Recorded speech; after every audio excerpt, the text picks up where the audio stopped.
Oh, oh,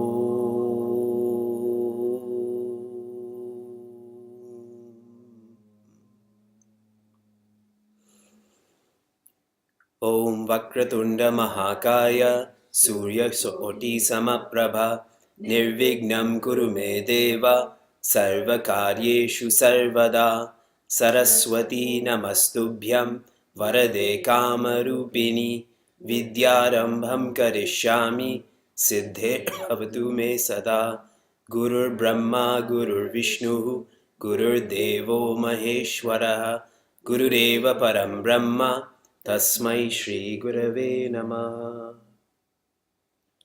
Narayana.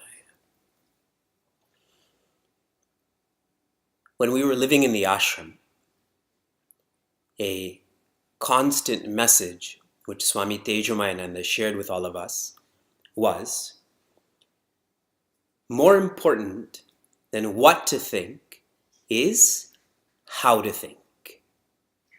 If you learn what to think, it is context-based. If you learn how to think, it is content-based, irrespective of the context. Vichara Gurukula is an opportunity to learn how to think. An equally powerful statement, more important than what is said, is who is saying. More important than what is said is who is saying. And I'll give you a couple of worldly narrations that make this more clear. For all of the people who are married, how many times your spouse has told you to do this or not to do this? And we keep smiling and nodding. But then someone else, an outsider, a friend comes and says, do this or don't do this. And immediately, yes, you're right. I should do this or not do this. Correct? Same words, but who is saying it? And from a more story sense, Sri Ramana shares this story. A minister is trying to teach a king this idea that more important than what is said is who is saying. And the minister is with the king, and there's a bodyguard there too, security. And the minister tells the security, arrest the king. And that security doesn't move at all. So the minister says again, arrest the king. No movement. A third time, I told you to arrest the king. And now the king is annoyed and says, arrest the minister.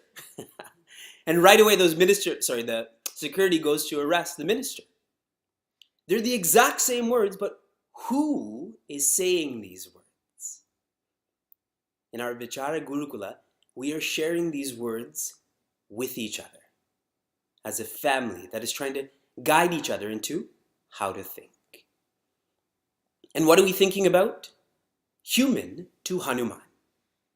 The hypothesis is that we are more than humans, that our nature is Hanuman, our nature is divine. And many would think, this is a very controversial teaching. This is radical. What do you mean that we're God, that our nature is infinite? If you can rewind your life to when you were a child, to your present age, your present circumstance, your whole life, you've disproven yourself. Little kids don't like the opposite gender. Then they go to college for that gender, no? For people who emigrate from a country and immigrate into another country, impossible. But there's millions who have shown that. For many of us who are involved in Sanatana Dharma, Advaita Vedanta, Chinmaya Mission, in our Canadian, American cities, we thought there's no way that our families can study in such a community, But just look at all of us right now. Our whole lives, we've been disproven, and we will also be disproven when it comes to the idea that we are just human. This is not true. We are much more. To be disproven will take more time, though. And this workshop is a catalyst for us to feel this. Human to Hanuman is based on Bhagwan Hanumana, and specifically the verses written on him by Goswamiji. There are three types of people who start in life. The first type of person doesn't start because there's going to be challenges. So there's no point in waking up, facing the day. The second type of starter, they start, but as soon as the challenge comes, what do? They retreat. They go back to sleep. The third type of starter, they start, and when the challenges rise, they rise higher. As the challenges deepen, they go deeper. Hanumanji is an icon of this third type of starter. We see that Ravana sent all sorts of warriors to stop him from helping Bhagwan Rama. Hanumanji adapted and adapted and adapted. No one could stop Hanumanji. And for Goswamiji, it wasn't physical warriors, but it was mental warriors. The opinion of people towards him, towards his writing. Valmiki has already written Ramayana. Why are you writing Ramayana? But he has shared that I have written this for my own mind. And what other minds say about this, he was ready to rise above those opinions. Hanumanji and Valmiki Goswamiji are the best role models for us to be the third type of starter. When the going gets tough, the tough get going. Yesterday we began our study with Chaupai 31. This is a commonly chanted Chaupai that describes Hanumanji's physical powers. We studied this as mental powers. I had read a quote that said, "The greatest service that we can offer to the world is to mind our mind and to mind our own business."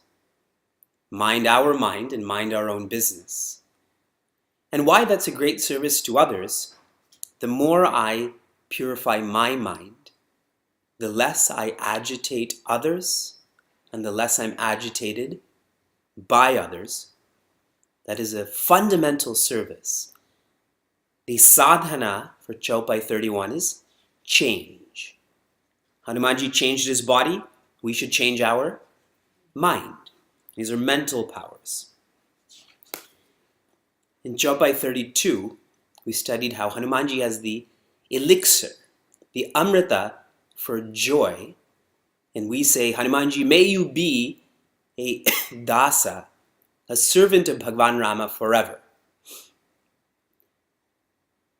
Another quote that I've read, and I'm sure you've heard this: God helps those who help themselves.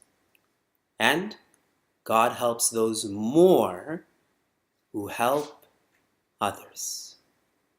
Hanumanji helped so many, which is why Bhagwan Rama's smiling at him. When his praises are sung, Bhagwan Rama is rejoicing in all of that. The sadhana for Chaupai 32 is listen. A great way to serve ourselves is to listen to our potential, and in a most practical sense, to listen to others. Everybody wants to be heard, but nobody is listening. We can do people a lot of good by just listening to them.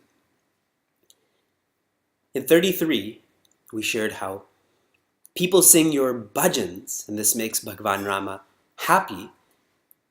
And through bhajans of you, through Bhagwan Rama being happy, the sorrows of our whole lifetimes can be erased. can be ended. If you think about the hardships that you went through today, what caused you the most sadness? It probably wasn't the weather, or your car, or traffic, or finances, but it was people. People who listened to you, people who didn't listen to you, the frustration of a spouse, the disappointment of a child. That's what really shook us. We studied how bhajana means to sing, seek, serve, worship, love, and finally, be. The deeper you go into yourself, differences fade away. And as differences fade away, the hardships that people bring, that also fades away. That's the meaning of all of our dukkha. All of our sorrows can be erased when we go deeper and deeper and deeper into ourselves, into life. And so the sadhana for 33 is immerse. In 34, at the end of our life, since we're studying Hanuman Chalisa, Goswamiji is presuming that at the end of our life, we will go to where Bhagwan Rama is living. And when we reach there, people will ask, who are you? And on our badge we'll say, a bhakta of Bhagwan. And when you go to Saket, when you go to heaven, you can't write your own name tag. What you actually lived as will be on your name tag. It's like writing your own eulogy. When other people write your eulogy, it's always very fluffy, very positive. But is that a real eulogy? In heaven, that reality will come into play. In this chopai, we studied how our today is going to determine our tomorrow. And this lifetime is going to determine the next lifetime. Let us ensure that tomorrow is more joyous by preparing for this. The sadhana for chopai 34 is prepare. In 35, there's no need to worship any other icons, any other devatas, because through loving Hanumanji, we will find independent joy. How many of you have been to a Chinmaya Mission Center, an ashram that we own? A whole lot of people have. When you go to a Chinmaya Mission Center, what do you see at the altar? You see one icon, maybe two icons. Like at Chinmaya Dhara in Niagara Falls, we have Bhagwan Krishna and Bhagavati Radha, but we treat them as one, Bhagwan Radha Krishna. Now what if I love Bhagwan Shiva? What if I worship Mother Lakshmi? And on and on and on. The word Chinmaya means knowledge. At our altars, we try to teach people, educate people that through one devata, you should see all devatas, you should see all people, including animals and plants and stones. But if you have to see with your own eyes all stones and plants and animals and people and gods, that's impossible. We have to learn to see through oneness, that oneness in all. This chopai is deep Advaita Vedanta, which is why our sadhana is deepen. This is 35 sadhanas, 35 English verbs for us to begin growing out of being a human to Hanuman. In 36, this is a conclusion really to Hanuman Chalisa.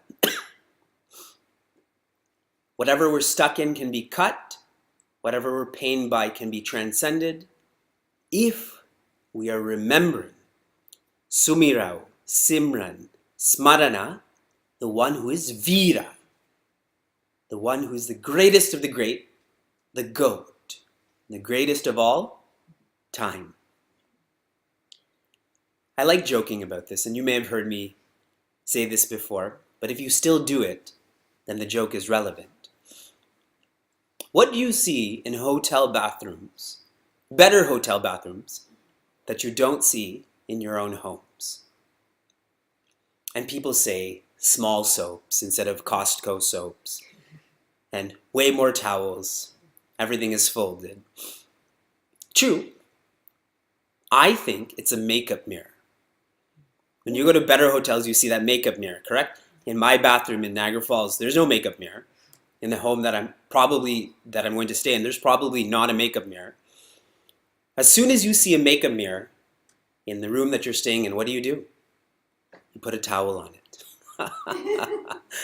That way you don't see your skin close up, correct?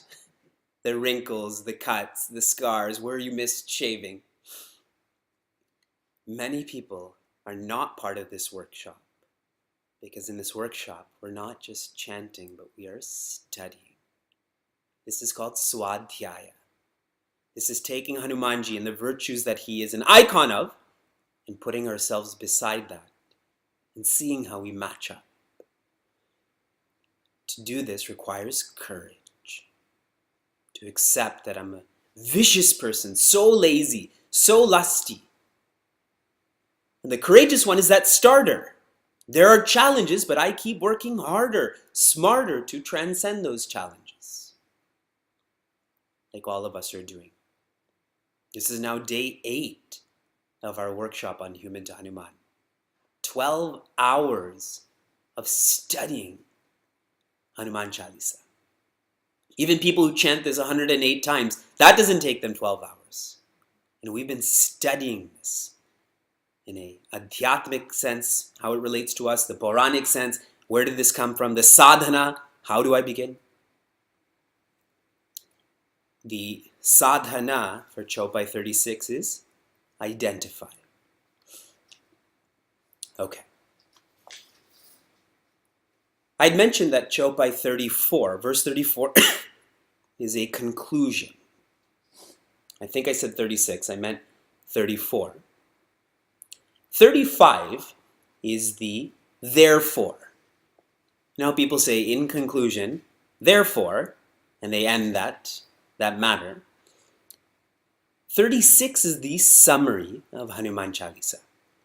So 34 is the conclusion, 35 is the therefore, and 36 is the summary.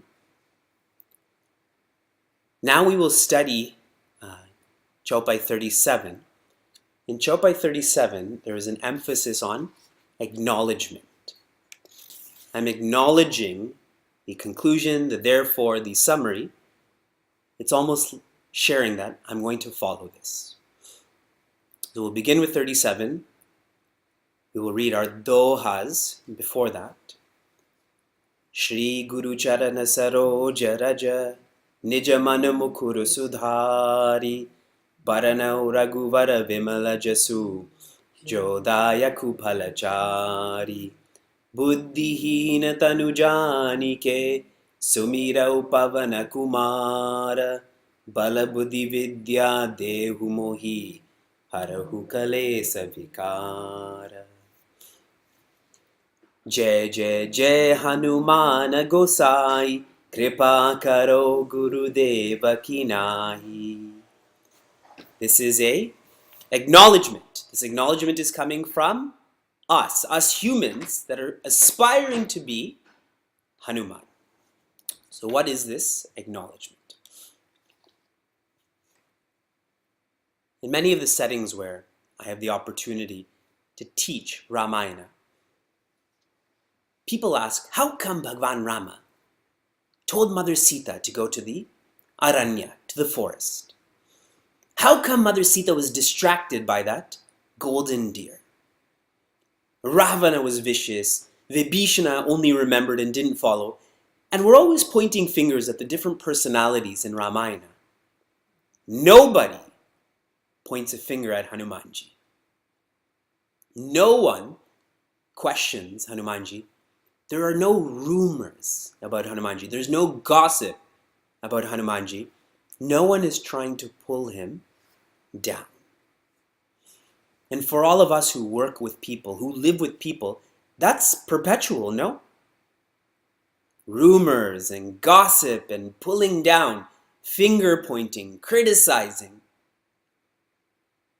Hanumanji is being acknowledged as Jai Jai Jai, victory to you. You are the one who we all want to be like. Wherever this word Jai is used, Jai, Jaya, Vijaya, this is victory through prioritization. We are studying the adhyatmic meaning to this chopai, this verse. Victory happens through prioritization. In this chopai, what we're exploring is to make all that Hanumanji is a priority in our life, to make self-development, virtue development, love development a priority. And I'll share this in how our scripture teaches this. In life, to change in a sacred way requires grace. In Sanskrit, we use the word kripa. There are 4 kripas that are needed for one to evolve. Kripa number 1, or the highest, is called Ishvara Kripa, the grace of God. The grace of God is initiated by Shastra Kripa, the grace of the scriptures. Shastra Kripa is initiated by Acharya Kripa, the grace of our guide. Got it? Ishvara, Shastra, and Acharya. How is Acharya Kripa initiated? Swakripa, Atma Kripa, that is my own grace. When I make evolution a priority, when I make changing from dependent joy to independent joy a priority, then Guru comes, Shastra comes, Bhagwan comes. But if I'm not making this a priority, the Guru will not come. And we saw that with Hanumanji reaching Mother Sita. She was sensitive to sorrow. And Hanumanji felt that sorrow, that sensitivity to sorrow. So he came. Because she didn't want to be sorrowful. She wanted to be back with Bhagwan Rama. She wanted to be joyous. The evolution of ourselves is to go from humans to Goswami. Hanumanji is known as Goswami here. We obviously know Goswami Ji has written this. Go means senses. Swami means master. The master of one's senses, which means someone is independently happy. One who is reckless with their senses, one who is indulgent, it's because they're incomplete. So they're trying to find completion through their ears, through their skin, through their eyes. But someone who's a master of their senses, they direct the senses, they're not directed by the senses. In Chopai 37, we are acknowledging the conclusion, the therefore, the summary. We are going to live Hanuman Chalisa. We are going to live like Hanumanji. And we will know this when we become more independently joyous, less dependent on the senses. The sadhana for Chopai 37 is direct. Jai Jai Jai Hanuman Gosai, you are the master of the senses. Kripa karo, grace me, you are the guru. And this grace will feel like me directing my senses rather than being directed by the senses. So in essence, another part of Hanuman Chalisa is now complete. Okay, I'm going to look at this one more time. Because we're studying, we're not just chanting. Doha 1 and 2 is the opening prayers. Chopais 1 through 34 is the 1 through 33 is the content. So opening prayers or table of contents, that's 1 and 2. Dohas. Then Chopais 1 through 33 is the content. Chopai 34 is the conclusion. It's concluding 35 is therefore, and 36 is a summary. This is how, this is what Hanuman Chalisa says. In 37, I'm going to follow. And now Chopais 38 to 40 take up the last portion of Hanuman Chalisa. This is the utility of going through Dohas 1 all the way to Chopai 37. The utility, in Sanskrit we call this the Palashruti. This is the Palashruti. 38. Jo shata bara pata kara koi, chuta hi bandi mahasukha hoi. And since this is the Palashruti, there is not a Puranic meaning to all of this. This is not about Hanumanji. This is Goswamiji sharing with us. There is only a subjective meaning. Jo shatabara, whoever 100 times, pata karakoi, chants this, reads this, chuta hi bandi, that person will be freed from what's binding them, mahasukha hoi, they will be independently joyous. Opening this up some more. Pata, in this context, means chant. And pata stops us from pata. Pata means to fall. Even think now, if you were not in this workshop, what would you be doing? Now your Wi-Fi is being taken through Zoom and through Facebook and not through Netflix, correct? Pata is slowing down, pata. And slowing this down is important. Like someone who's bleeding a lot, what to do? Slow down that bleeding. Only then can you work on lifting them up. But some of us, we've fallen so much in our lives, we believe our nature is to be fallen. When you look around at people, that person is stressed, that person is stressed, that person is stressed, we all think stress is natural. When we meet someone who's not stressed, they're lazy. Isn't it? We've fallen so much, now we're just on the ground and think this is our nature. This is not our nature. We have to engage in pata not as chanting and reading only, but studying. Study who you are. Study that your nature is joy. And how many times do you have to study this? I think there's an error in Hanuman Chalisa because it says shata. Shata means 100, when the truth is eka. Eka is once. And we have this habit to externalize everything we do in life. We don't love someone unless we buy them flowers, unless we hug them.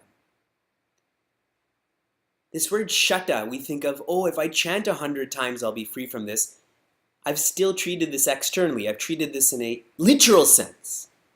Shata means again and again and again and again until this is clear. It's not just 100 times. How many of us have studied this 100 times already? How many people have read this 100 times? We're in the thousands, not in the hundreds. Correct? Then what are we doing in this workshop?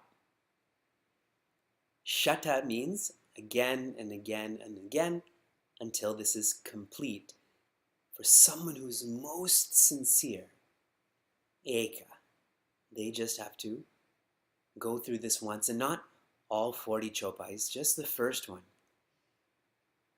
Jai Hanuman Jnana, finished, enlightened. They can't even finish that chopai. This word chutahi, which means to free. In Hindi, what is the word?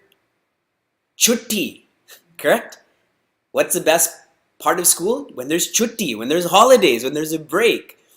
So chutahi bandi, when I'm freed from this bondage, then there's chutti. How free one feels on a holiday, on a vacation. But I feel that culture has changed now too. Even when people are on vacation, what are they thinking about? I'll tell you. They're thinking about other people's vacations and how theirs is not like other people's. Or they're thinking about work or home. So why did you go on vacation in the first place? You're neither here nor there. Real chutti is when you are present in that space, time, matter.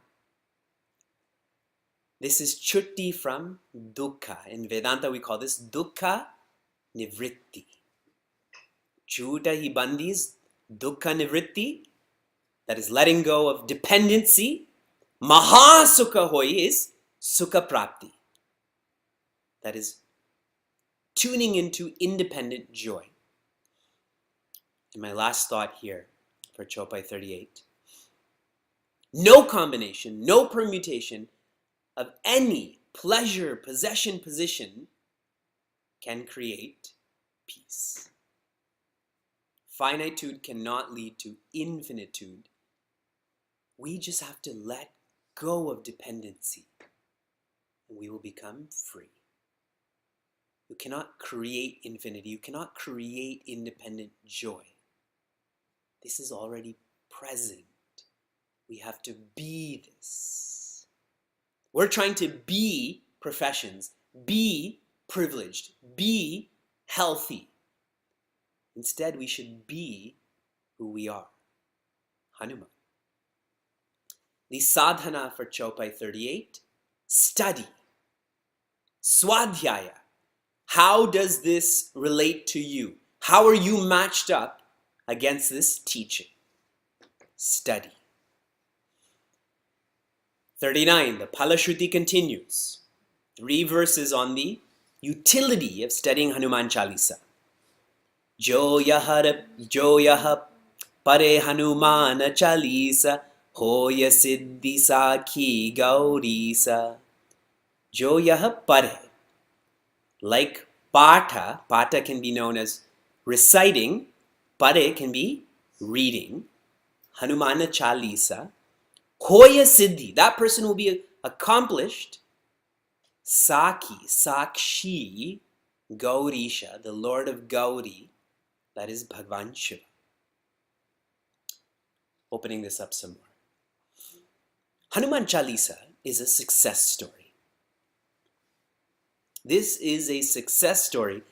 If you look at Hanumanji when we're first introduced to him as someone who's essentially running with Sugriva, down to now, these are 40 verses on Hanumanji that will lead one to Bhagwan Rama. This is a success story. And this success story will be our story also.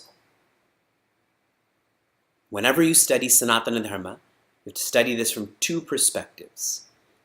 The initial perspective is called the literal meaning, the vachartha, the meaning of the words. So here it's, whoever reads Hanuman Chalisa will be accomplished. This is warranted by Bhagwan Shiva. So being accomplished, what does that mean? Whatever illness I'm facing, I'll be feeling well. I was studying for an exam, I will do well on that exam. We think of that as siddhi. The second way to study is called the implied meaning, the lakshartha. Laksha means that which indicates, takes you deeper, makes this subjective. This is not just a success story of Hanumanji or Goswamiji. This is our success story also. And whatever you interpret as siddhi, whatever you want to grow into, grow away from, the greatest siddhi is peace. The most valuable asset we all have is peace of mind. Through peace of mind, everything else we have becomes valuable. If you have a lot of valuables, but you're restless, do you even know you have those valuables? You have the softest bed. You have a body pillow on both sides. You have a duvet, an electric blanket. Your feet go into this slot. Your hands go into this slot too. You have soothing sounds of the ocean, and on and on and on. But you keep thinking about a corrupt decision you made at work, or impatience with the child. How sleep? What sleep? No. Then the next morning, I have to apply a lot of cream to make sure it looks like I'm awake. I have to drink a whole lot of caffeine, and on and on and on. But someone who's peaceful, they shine. They're radiant, even with nothing. The greatest siddhi is to be peaceful. Relating this to our Puja Gurudev, he is buried in Siddhabari, no? This is the abode, the land of those who are siddha, those who are peaceful, like the Himalayas.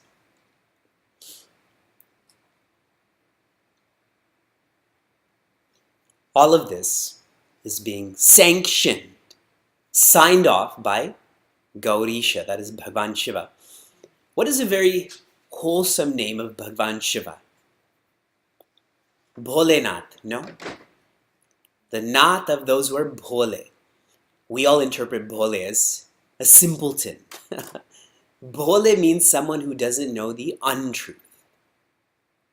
They don't know mind games. They don't know complexity. And he's the Lord of all of them. If Bhagavan Shiva is the witness of all of this, this is the truth.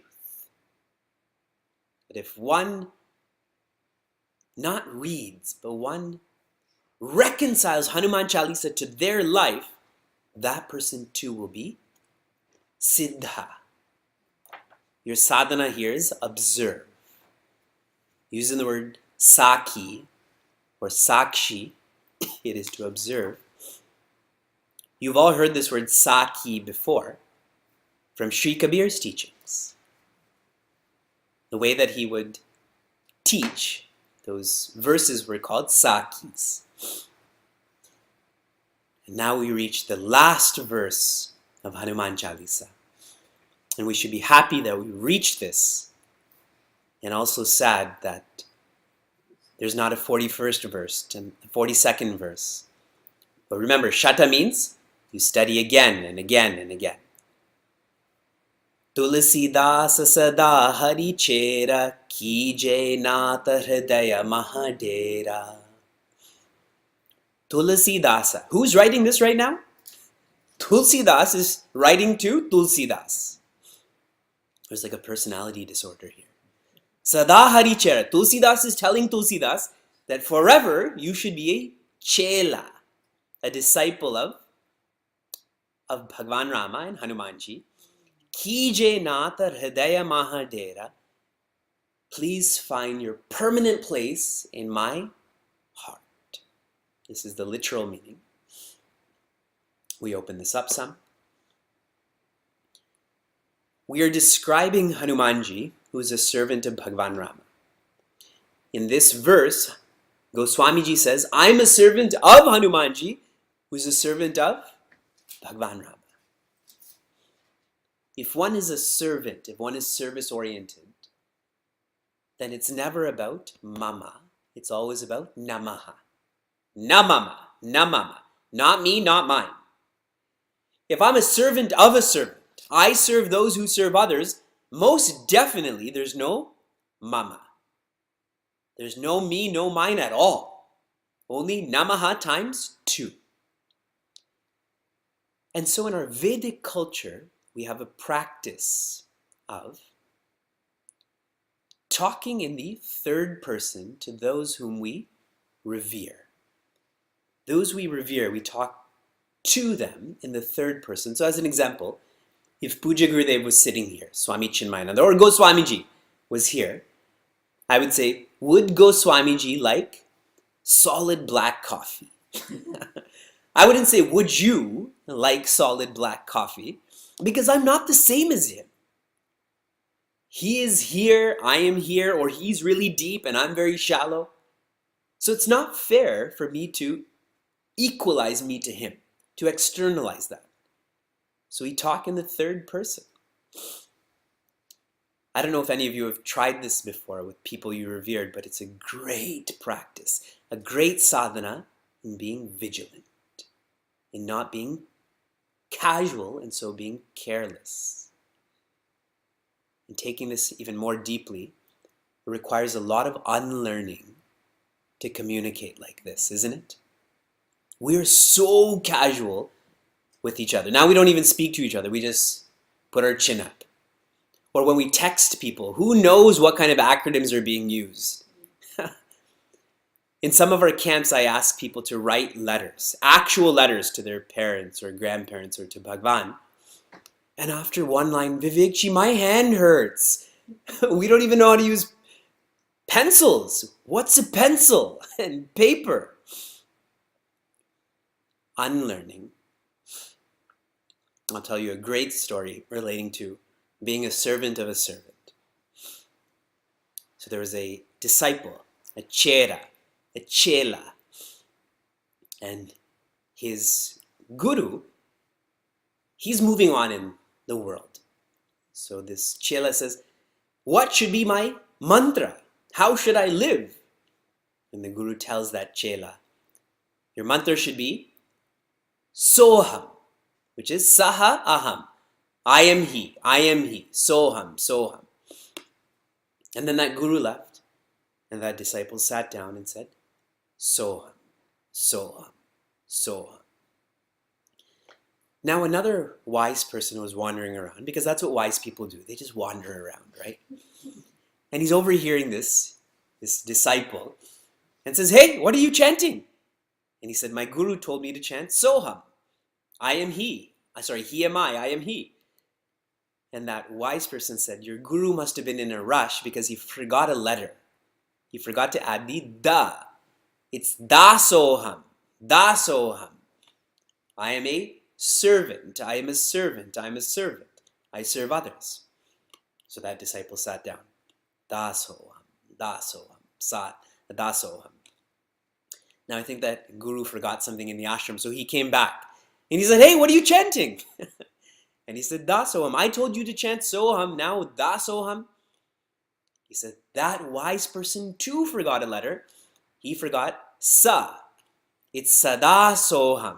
Sadasoham. So from soham to dasoham to sadasoham, which means I always am. So the disciple sitting down, sadasoham. That wise person I told you wanders around. So he wandered around back that way again and said, what are you chanting? And he said, Sadasoham. I think your guru is still in a rush. He forgot that da again. It's Dasa dasoham. I am the servant of the servant. I am the servant of the servant. That is the mantra. That is the lighthouse to guide our lives. A way to know that one is a servant of a servant is when one never takes for granted whom they are serving. Never take them for granted. And we take taking for granted in a very external way. I'll make this more subtle. If someone welcomes you into their home, and they host you, they feed you, they drive you wherever, and then you leave them, and you arrive wherever else you're going, and there's no phone call to say that I've reached, no email to say thank you for facilitating this, or we'll see you again. That's me being ungrateful then, right? Not taking someone for granted, we externalize that. Subtler than that is to be ungrateful. And we had studied this. One of the don'ts is asteya.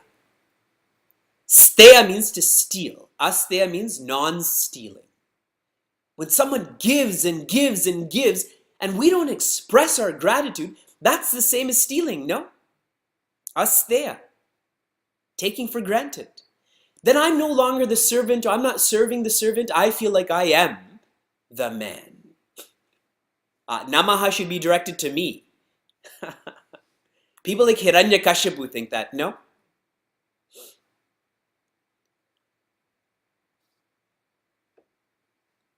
In our pujas, we have a very beautiful step. We have a lot of pre-puja. When you go to a puja, it goes on and on and on. There's a pre-puja, during puja, post-puja prasad, post-puja prasad party. So much, but what really makes a puja, worship, is when you touch your left hand with your left hand is touching your heart. Please do that. Left hand on your heart. And your right hand is at the feet of the icon in front of you, the altar. And you say, Avahayami. All of you say that? Avahayami.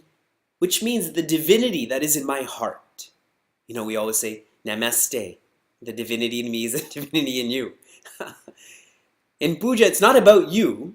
It's the divinity in my heart. I take it for granted. I'm ungrateful. So I manifest this into my altar, and then I treat that manifestation as my Sakhya, as my friend, correct?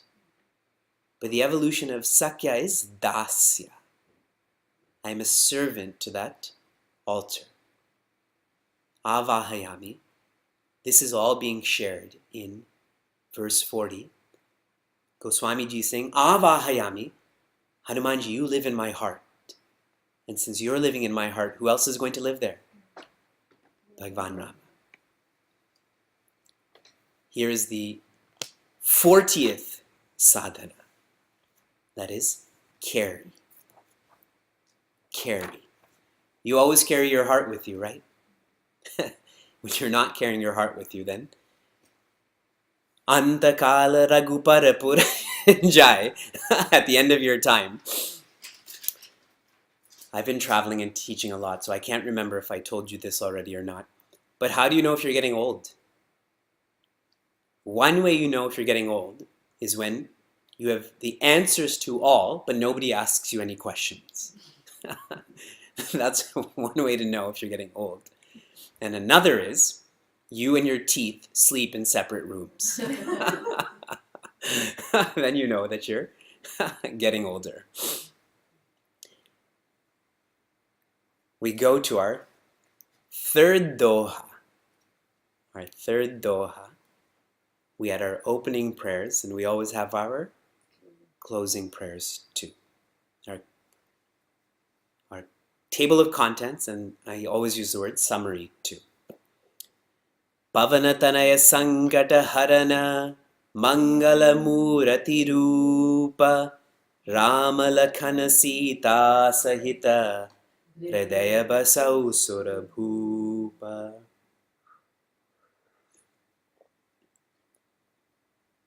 Pavanatanaya Sankata Harana. You're the son of the wind, and you're the one who steals being stuck. Sankata means hardship, difficulty, but I like feeling this as being stuck. You're the one who frees one from being stuck. Mangala Murati Rupa. You are of the form of auspiciousness. Rama Lakhana Sita Sahita, with Bhagwan Rama, Sri Lakshmana, and Mother Sita. Hridaya Basau Surabhupa, live in my heart as the king. This is the literal meaning. We'll open this up some. Pavanatanaya Sankata Harana. Pavanatanaya, the wind is known as a purifier. When you have a dusty carpet, what do?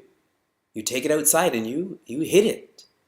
When bad stuff has happened in a car, what do? You roll down those windows, correct? Wind is a great purifier. When people have eaten too much and then they're in a car for long periods of time. Purity facilitates peace. That Sankata Harana, we create being stuck, and purity helps us to uncreate being stuck. In other classes, I've shared with all of you that a pure mind is one that is balanced. Regardless of what outside forces are coming in, one is balanced. A pure mind is focused. Regardless of what inner forces are coming out, one is focused. And number 3 is a mind that is reflective.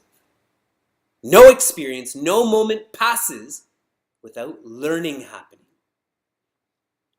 A pure mind facilitates peace. Imagine our mind was always balanced and focused and reflective. Who could shake us? Mangala Murati Rupa. Mangala means auspicious. And auspicious means egoless. Auspicious is one of those Sanskrit words that gets translated into English, but nobody actually knows what it means. Like dispassion. Vairagya means dispassion. Who even knows what dispassion means? Which is why more thinking is needed to live this. Auspiciousness, what this feels like, is egolessness. Where there's ego, that place becomes filthy. Where there's no ego, that place is auspicious. Hanumanji is a form for the formless. He is a name for the nameless. Brahman, or the infinite, is auspicious. Hanumanji is a murati. He is an icon of that which has no form and name. Hanumanji is a form and name. Rama Lakhana Sita Sahita. If Bhagwan Rama is traveling somewhere, who is directly behind him? Mother Sita. Who is directly behind Mother Sita? Sri Lakshmana. And they have a beautiful way of walking. Mother Sita is always looking at Bhagwan Rama's feet. So she actually never walked in the same foot areas. She never fell into the same footsteps as Bhagwan Rama. So if he was walking straight, she'd almost have to expand and shrink her footsteps. And Sri Lakshmana, he'd always be looking at her footsteps. And he would never follow Bhagwan Rama's nor Mother Sita's footsteps. So he was kind of like jumping around to avoid these feet marks. Sri Lakshmana is an icon of karma. Karma's responsibilities. Mother Sita is a symbol for bhakti, or devotion, love. And Bhagwan Rama is the icon for knowledge. So here, what Goswamiji is sharing, may responsibilities and love and knowledge be together. This is exactly what Srimad Bhagavad Gita teaches, no? You start with karma, and then you evolve to jnana bhakti or bhakti jnana. They're the same. Hridaya basau sura bhupa.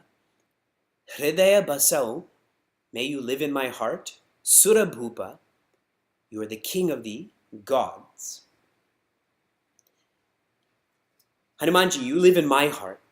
And who's living in your heart? Bhagwan Rama. In Vedanta, we call this the heart of hearts, no? This is the cave of caves. That which is deepest. We call this Atman. May you live in my heart, and in your heart is Bhagwan Rama. May, through karma and bhakti and jnana, may I feel Atman. Opening prayer started with Shri Guru Charana Saroja. Once one is in a relationship with a Sadguru, the completion of their journey is Atman. Where is one Sadguru taking them? Not outside, but introducing them to themselves. And without a Sadguru, one will never know who they are. Surabhupa, if you study the history of Bharat, in all of the Rajas, all of the kingdoms, there was a Raja, and the Raja always had a Kula Guru, the family guide. And whenever the Raja needed guidance on making a decision on how to act, he would go to that Kula Guru, the Raja Guru. And when that Raja Guru would come into the Sabha, the Raja would get out of his throne And the guru would sit there and the Raja would sit below them. This is why Goswamiji says, Surabhupa. You are the god of gods. It shows that you are the guru. From guru to guru. And the next is not a doha, but I like to treat it as a doha. Since we have 2 opening prayers, we have 2 concluding prayers.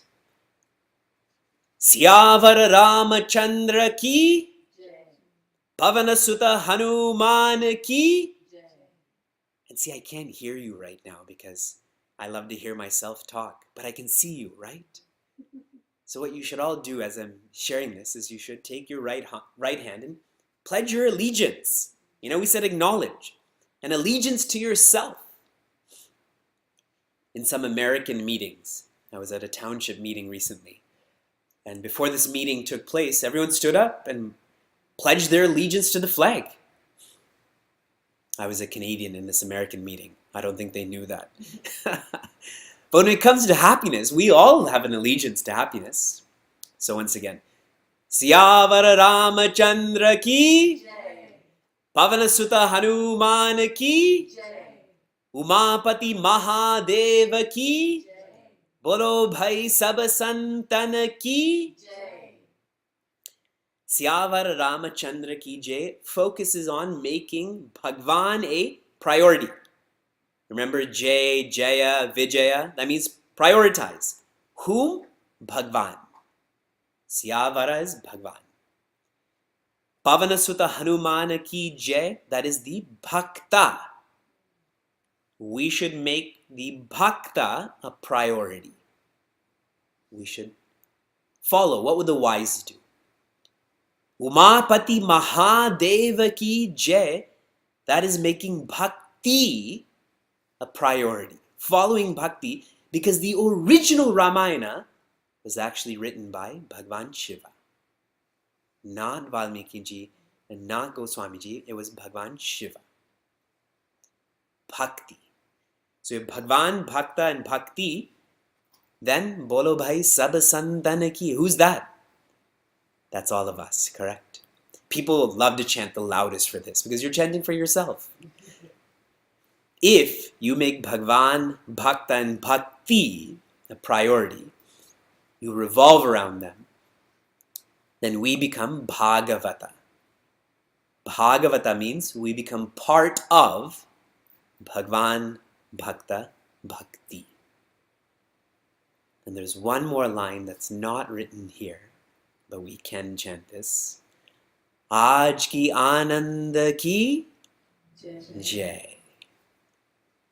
For the present space, time, matter, the happiness that is in the space, time, matter that is right here, right now, right with all of us. Let us make happiness, independent joy, a priority. Because the greatest gain in life is when we no longer seek gain. And we will not seek gain when we are independently joyous. And if you extrapolate this sum, if you have nothing to gain, you have nothing to lose. And if you have nothing to lose, that means you have nothing to fear. And if you have no fear in your life, there is only, what's the opposite of fear? Love. Where there's joy, there's no losing, no fearing, there's only love. 2 prayers, 40 verses, 2 prayers, all focused on and fulfilling love. Oh, oh.